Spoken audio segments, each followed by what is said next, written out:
Hi, my name is Thana Vickerman of Choose Love Parenting, and I am an AHA certified peaceful parent coach and educator living in Los Angeles with my child, my 7-year-old, my partner, and our puppy dog, who is a 14-year-old, almost 14-year-old standard poodle.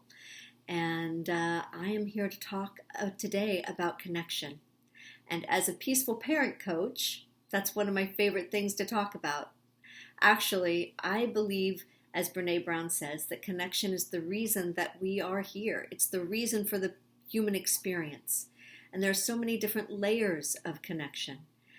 In peaceful parenting, there are three big ideas. Peaceful parenting, I was trained by Dr. Laura Markham of AHA Parenting, and her three big ideas is number one is self-regulation, number two, connection, and three, coaching, not controlling. So today, in talking about connection, which is the heart of peaceful parenting, the reason that we're here, it is where the sweetness and the joy and the love of parenting comes from. It's what allows us to parent naturally, is the connection that we have with our child. And yet, it's step number two, because until we are in a self-regulated state, we cannot connect with another human being. So I want to go back a little bit before we go forward. And I also just want to address the elephant in the room, and that is the coronavirus, COVID-19. So here in Los Angeles, we are definitely experiencing what the rest of the world is experiencing, and that is a lot more stress, a lot more anxiety, a lot more togetherness in our families.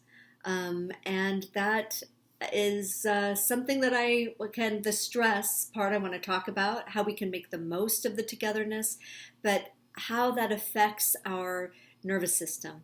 And and I'm going to go into the hand model first. So what I want to do is to help us connect with ourselves. That's one way of talking about self-regulation, really, is getting ourselves back to a whole brain state. So I love Dr. Dan Siegel's hand model for the brain. Our amygdala is down here. Our amygdala is our survival brain. And its job is to keep us alive. And it is so important and so good at its job. It's the boss of the brain, really. It can tell the other parts of the brain, hey, I'm working now. It's my turn. I'm turning you off because I need all the energy and all the power. Our limbic system, our emotional brain, is what controls our knowledge and learning and emotions, the stories of our life and our emotions. And then we have our frontal cortex and our prefrontal cortex right here, which, by the way, begins to develop at age 3 and continues to develop until the age of about 25. So it's a very slow developer, and it is what is in charge of impulse control and logic and reasoning. It is also where empathy and kindness and creativity, problem solving, joy are all part of the prefrontal cortex. So when we are not in a whole brain state, when our amygdala says, I'm taking over, and we have flipped our lid, we are in our survival brain, as many of us are right now. All right, I just want to name it. I want to normalize it. There's a lot of stress in the world right now, which makes it harder to connect with our children because we can't connect unless we're in a whole brain state.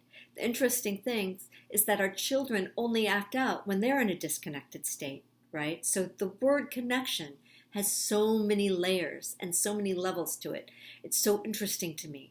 So I just want to talk about how we can connect with ourselves first, get ourselves to a whole brain state so that we can connect with our children. And while we are living in these unusual circumstances where many of us live in small spaces with our whole family right now, we're trying to work from home as much as we can. We're staying in as much as we can. Here in LA, we're still able to get outside and walk. And social distancing, 6 feet away. But there's there's more that happens when we're in our survival brain too, right? It's physiologically to keep us alive.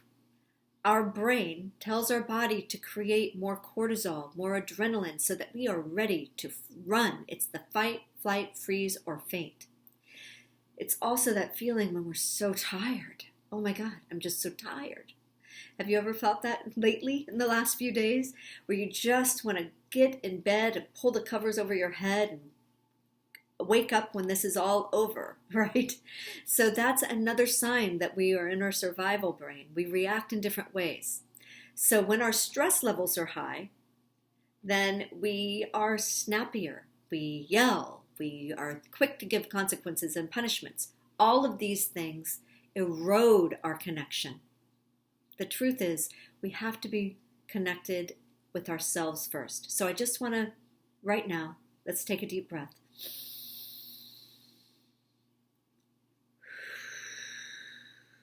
Let it out. Do that again and just breathe peace right into your heart. Peace and love into your heart. And breathe out compassion. Take another breath. And when you breathe it in, just notice, do you feel a little more peace and spaciousness this time? And when you're exhaling, I want you to imagine that you are breathing out your fears and anxieties and you're giving them to the heart of the earth. Because the earth is still breathing. The sun is still shining. It's still raining. It's spring here in LA. The flowers are blooming. The birds are singing. The earth and nature are still breathing. And our breath is the first thing that we can come to help us reconnect to ourselves.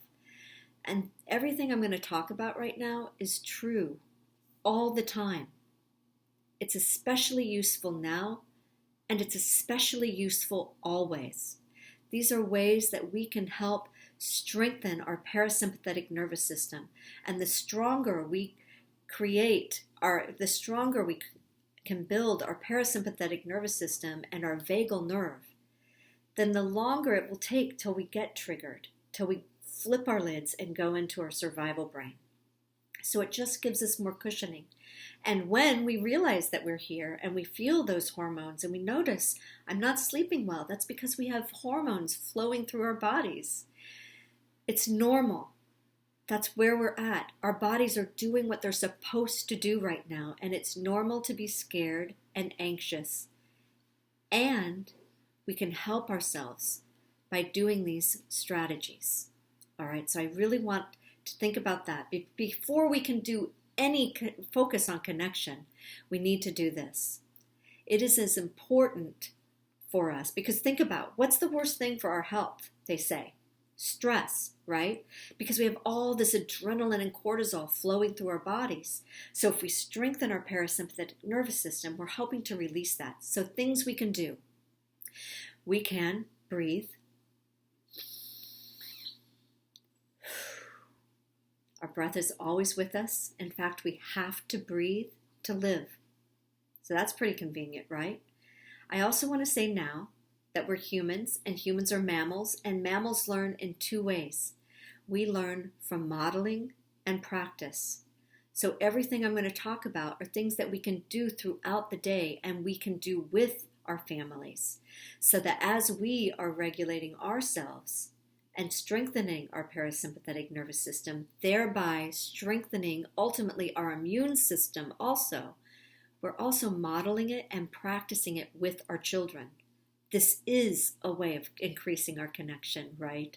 So I just want to talk about that first, that these strategies not only help connect us, ground us, bring us home, they also help us connect with our kids and our partners. And these are things that we can do throughout the day. Breathing. Wonderful things that we can do. Dancing, moving. We need to move, stretching, doing yoga, going for walks if you can. Right now in LA, we still can go for walks. So we've been going on at least one walk a day and smelling the air. And my husband, Moore, has been taking my son to the park. But we've been walking. Today we went and we foraged signs of spring, and then we made faces, portraits with what we found, and got in touch with nature, and got rained on and saw a coyote on our walk, and breathed fresh air, and reminded ourselves that we're here, we're in our bodies, because that's where that interconnectedness is, where we're going to feel safe when we're in a whole brain state. That's where our safety really is. And it's interesting to me that children learn self-regulation through co-regulation. That means that they need to have an adult in a whole brain state to come to a whole brain state. A child cannot be in a higher brain state than the adult that they're with. So if we are like this, our child has to be like this. If we have our limbic system in place, then our child can get there. If we come to a whole brain, we can get our child back to a whole brain state. So co-regulation is learned. Self-regulation is learned through co-regulation. And as adults, we also co-regulate with each other. You've noticed how sensitive we are to each other's moods and anxieties, right? So we keep searching. It's very natural to be searching for more information. What can I do? I need to do something. Maybe we go, and when we're in fight flight, we're gonna shop. We're gonna prepare, and that makes us feel like we're taking care of things. And we get to the store, and then people are going crazy, and they're getting everything, and we get kind of caught up in that, and we think, oh, I must need more things too, and we start feeling, and then we know, okay, I need to get back to myself. Another thing we can do to ground ourselves is to squeeze our bodies. One thing that I teach kids to do is to hug themselves. It's a great thing for siblings to do when they get frustrated, to hug themselves. Well, one thing that does is it crosses the body meridian, and it connects the right and left brain, and it just lets us know, here I am.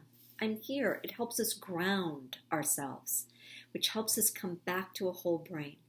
So that's another thing that we can do. Our legs, our knees, giving our child massages on their feet, if they, of course we ask permission, if they like that. Squeezing our heads, that feels so good. Just feeling present and being in our bodies, holding our hearts, holding our necks. Singing. We have been singing a lot here.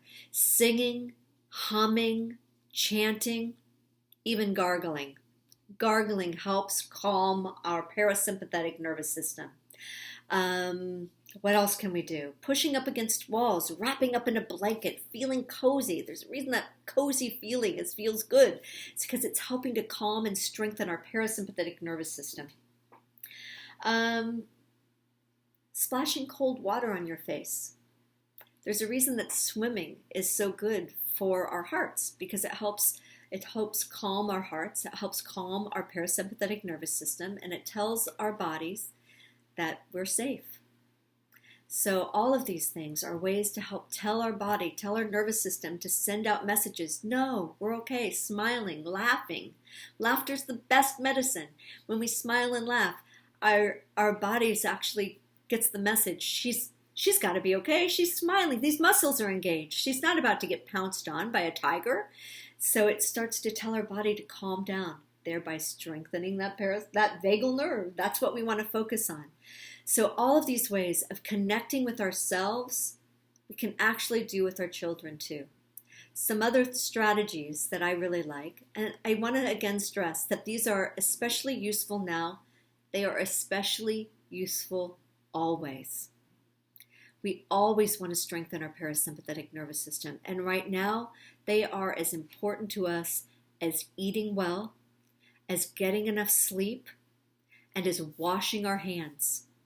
We've heard, wash your hands, wash your hands, wash your hands. That's our best defense. It is also equally important to strengthen and to calm our nervous system. And this is how we can do it. When we're connected to ourselves, I know I'm repeating myself because it's that important. It's that important that we do it.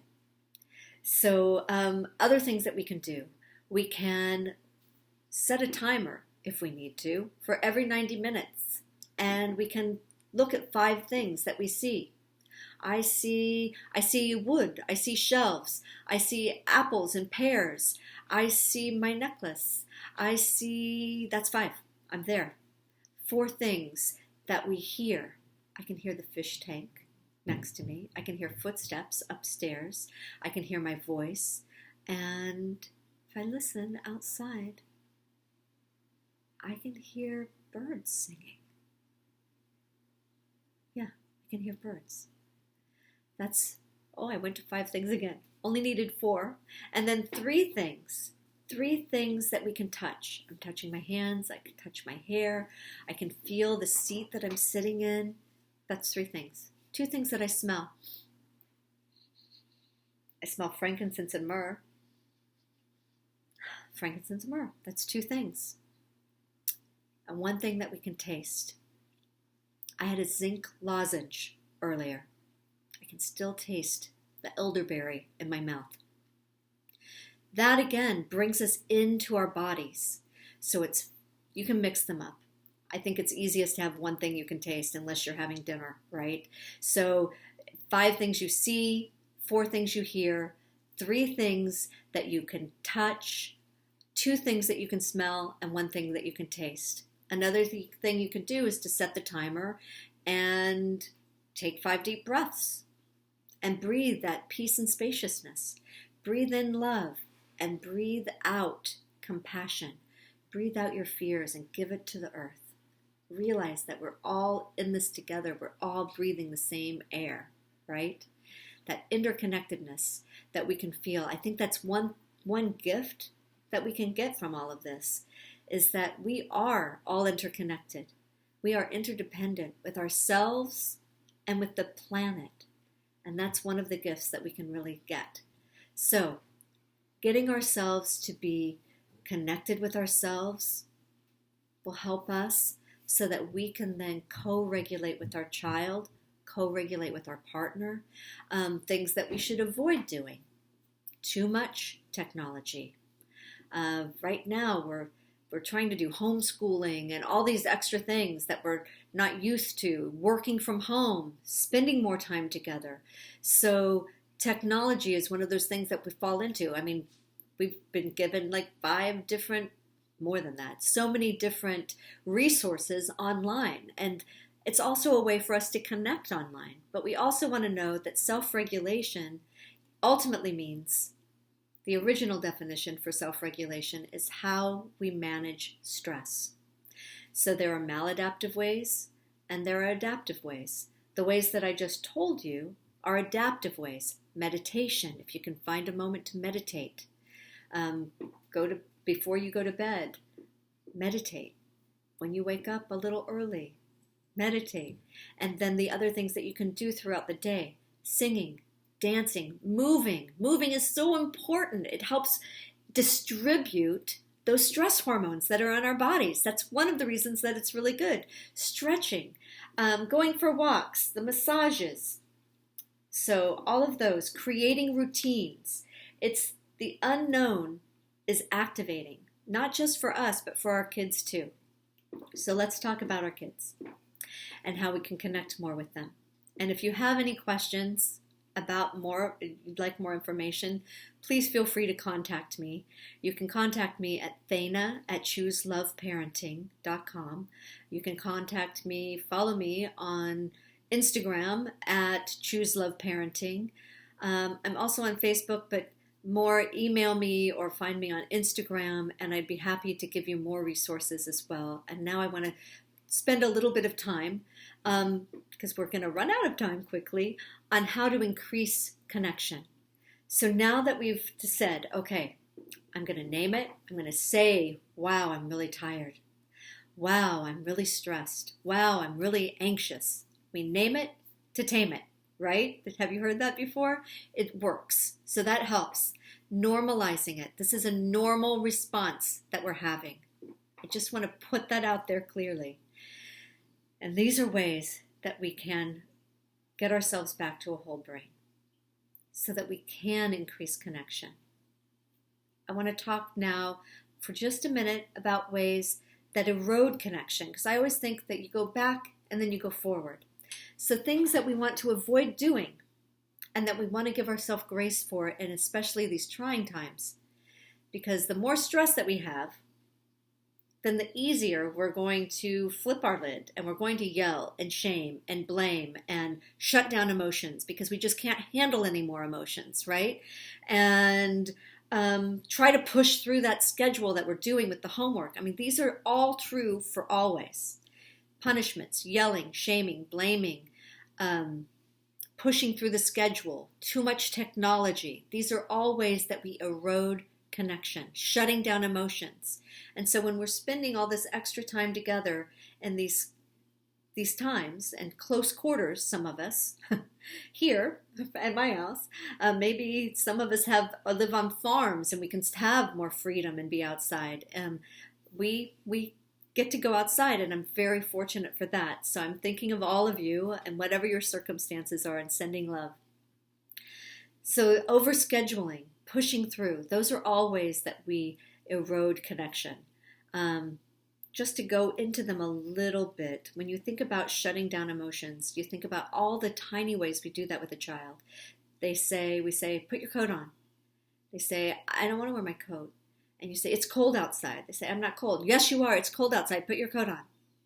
That's shutting down their emotion. We want our kids to be in tune with their bodies and to trust their instincts. So one thing we can do instead that will increase connection is to say, I hear that you're not cold. All right, so I'm just going to take your jacket along, and if you're cold, it'll be here.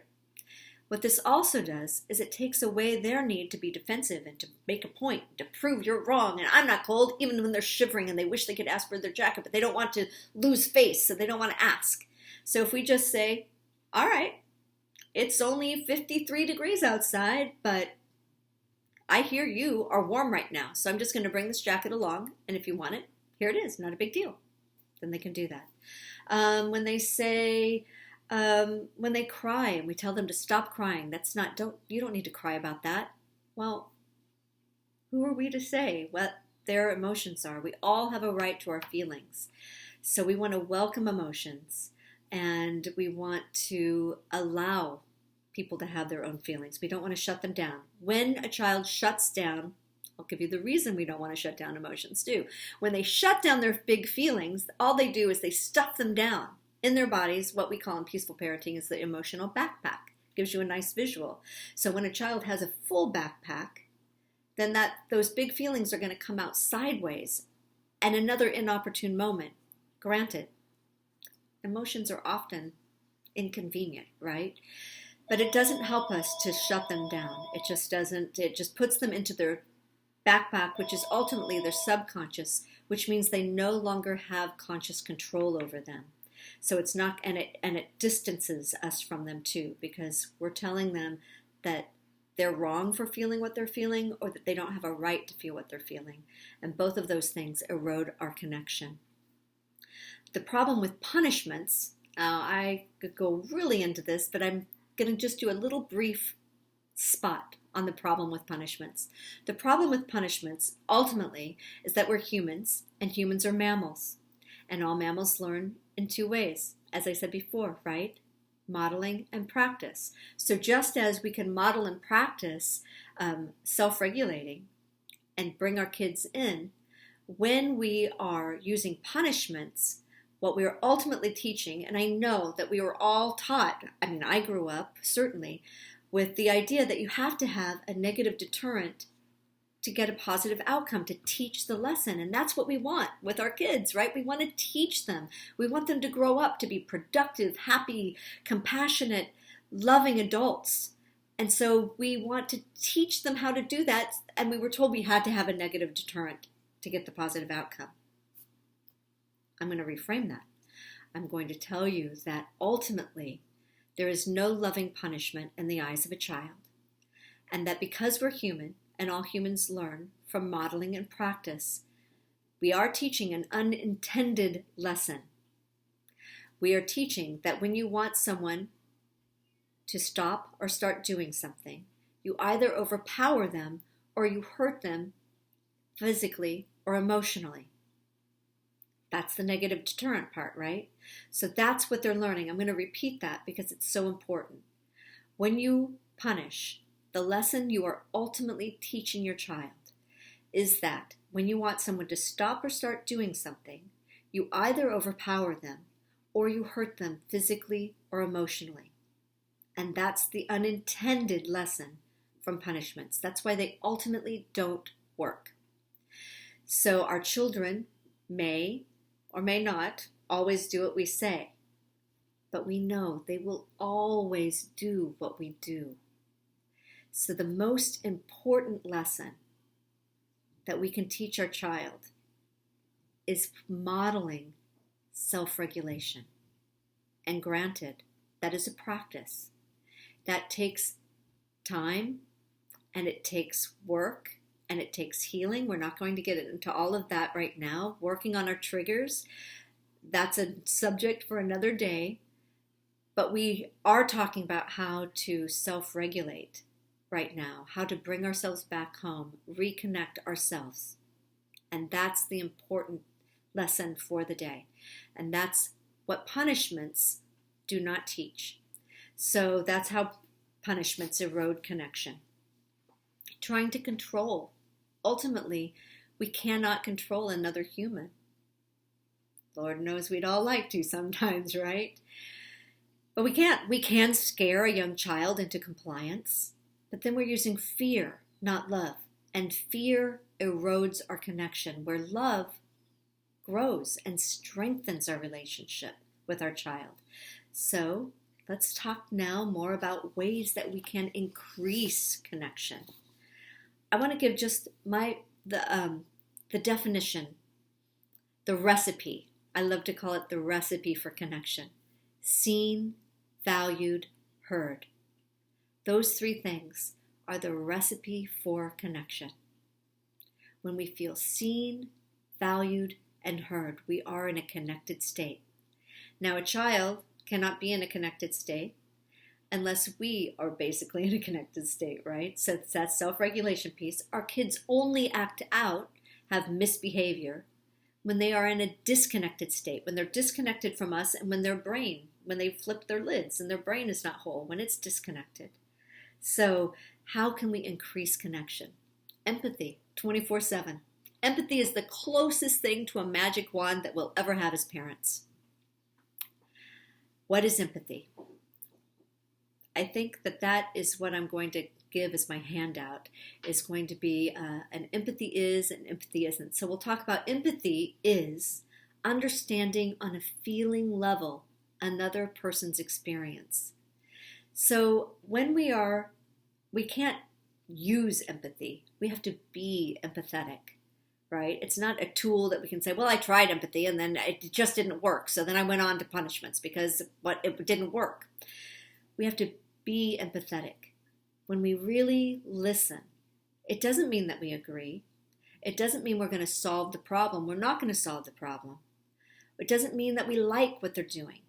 But we can understand on a feeling level, it's hard to wait. Waiting is hard. Mo Willems wrote a book called Waiting is Not Easy, right? Waiting is not easy. It's not easy for us adults, and it's not easy for kids. It's not easy in the situation that we're in right now, this waiting, this uncertainty, this unknown. It's not easy. I can understand that. It's hard when we can't have what we want. I get that. I don't like it when I can't get what I want either. That doesn't mean I'm going to give my child what they want right then, but I can understand how hard that is, right? Maintaining self-regulation. We've talked about that. Setting empathic limits. So no, we are going to set limits with our child. Children need limits. They need boundaries, but they need them to be set with empathy so that it takes the edge off of the limit and it makes it palatable. Ultimately, when we're setting a limit, what we're doing is we're asking our child to give up their agenda to go along with ours. Now, why would they want to do that? Because of their connection with us. Think about a job that you've had. Who do you like working with? Do you like working with a boss who's telling you orders, giving you orders, picking everything apart and telling you what's wrong all the time? Or do you like somebody who is collaborative and you feel connected to? That's who I like to work with. That's when I want to go the extra mile and put more in and do my best. And that's the same with our kids. So when they are doing something that they're so involved in, I always think of how we're always as adults trying to get back into the flow. And then our child is so involved in something, but we need to get out the door. And what do? We just go, what are you doing? Come on, we got to go. Where are your shoes? Right? Instead of just acknowledging, wow, look at that. You were really working hard on that. I bet you'd like to stay all day and work on that. Right now we got to go. You can come back to it and work on it later. And I am really excited to see what happens next. So it's time to go. And you set that empathic limit, but you connect before you direct. You connect before you correct. You see a child jumping on the sofa. The rule in your house is no jumping on the sofa. So you say, whoa, look, there's somebody who's having so much fun jumping. You scoop thing up. Remember the rule, no jumping on the sofa. Let's find a place for you to jump. So you're setting a limit with empathy. You're stopping the behavior. You're welcoming the emotions. They may not like that. Oh, it's really hard when you can't do what you want to do. I hear you. Let's jump over here. Oh, you just need me to hear how hard it is when you don't get to jump on the sofa. I know you really wanted to. There's no jumping on the sofa. I know. That's hard. And we just listen. Let's think about some more things. Respond with loving guidance, as I was demonstrating there. Noticing. It's so easy for us to notice things that we don't like. But what about noticing things we do like? Like, whoa, I noticed that somebody put the chips away and cleaned up this mess. That is so cool. That makes me happy. Then we're having mirrored neurons. Or you can even do it with siblings. This is a wonderful thing to do. You don't want to interrupt play, of course. But when they're playing together, especially in these times, we want as much as that. But later you can say, you know, I noticed when you gave your sister that doll, her face lit up. She looked so happy. That must have felt good, huh? And then they go, oh yeah, it did feel good. I want to do more of that. They get a little endorphin rush, a little oxytocin. They get mirroring neurons with their sibling. We want more of that, right? And it increases connection. It increases our connection with our child, and it increases the connection between the siblings too. Laughter. In these days, laughter is the best medicine. I grew up with Reader's Digest, and it's true. Laughing with your kids, following the giggles with roughhousing and laughing as much as we can. Be playful, especially these days. The only way that we can be playful is if we make sure that we are filling our cup and keeping ourselves in a connected state, right? But to be playful as much as we can. 12 hugs a day. With our kids, 12 hugs a day increases connection. They say 8 maintains a healthy connection and well-being, sense of well-being. 12 gives us a little extra in the piggy bank for when they need that extra boost. Make evenings about family time. I mean, we're all having a lot more family time now. So let's think about ways that we can enjoy each other, maybe going out on walks if you can, getting out into nature, dance parties. That's especially good because then we're helping to increase our self-connected, soothing our parasympathetic nervous system and connecting with our kids at the same time. I mean, it's a win-win, boosting our immune systems. Special time. I will talk about special time, and that's the last thing that I'm going to talk about because I see that I'm running out of time here. Special time is the most direct route to increasing connection with our child. Special time is defined as unstructured, uninterrupted, child-led play. So I recommend setting a timer. It's one-on-one. So setting a timer for a minimum of 10, ideally 15 or 20 minutes. no technologies. That's the unstructured part, right? So you just tell your child it's special Hugo time. What do you want to do? I'm yours for the next 20 minutes. No phones, no checking emails, don't answer the door, don't answer the phone, whatever. No other children. Have them doing something else somewhere else, and you follow their lead. This is wonderful in two ways. It fills their cup, and it also gives you a little inside view, a window into what it is they're working on in their world, what it is that they're processing, because kids work everything out through play, right? So when a child's work is play, they work everything out in play. So when we put on our detective caps and we see what it is they're playing, do they want you to copy them? Do they want you to do an art project with them, but they want to tell you that you're doing everything wrong? Maybe they're feeling that way. Maybe they're feeling they want you to be jealous or watch them and just admire them. Maybe they want to play teacher and you're the student, and we get to see into their world, their conversations that they initiate. It's child-led, so we can't take over the play. And I also want to say that special time and playing can be hard for a lot of adults. If you've had trauma around playing, or you weren't allowed to play as a child, or you got hurt when you played with a parent. So just be aware of that also. And again, if you need help, please reach out and get it. Whether it's with a coach, or maybe there's healing work that we're not going to talk about today, but it's all noticing our triggers. So for some people, special time can be triggering. So it's just one tool and a lot of tools that I've just offered. But it is the most direct route to fill your child's cup and to increase connection and to give you a window into what they're doing and what it is they're working on. Then you can do roughhousing games that can help relieve some of that stress. Roughhousing isn't just wrestling. Roughhousing is following the giggles, and that would be a subject for another time too. I love roughhousing. So just to wrap this up, I just want to say thank you. Thank you for being here. Thank you for listening. Thank you for being a committed, loving parent. Know that we are all in this together, and then we're all feeling more stressed. So when you notice, oh my God, it just hit me, I'm so tired, or you're feeling anxious, self-care is always essential for parents. It's the first thing we give up, but we cannot connect with our child unless we are self-regulated. We cannot be self-regulated unless we're taking care of ourselves. That's how important it is. So in order to have this connection, and this connection creates cooperation, we have to take care of ourselves. So one last thing to think about doing, putting some Post-it notes up around your house while we're all home. Just as a reminder, we're in this together.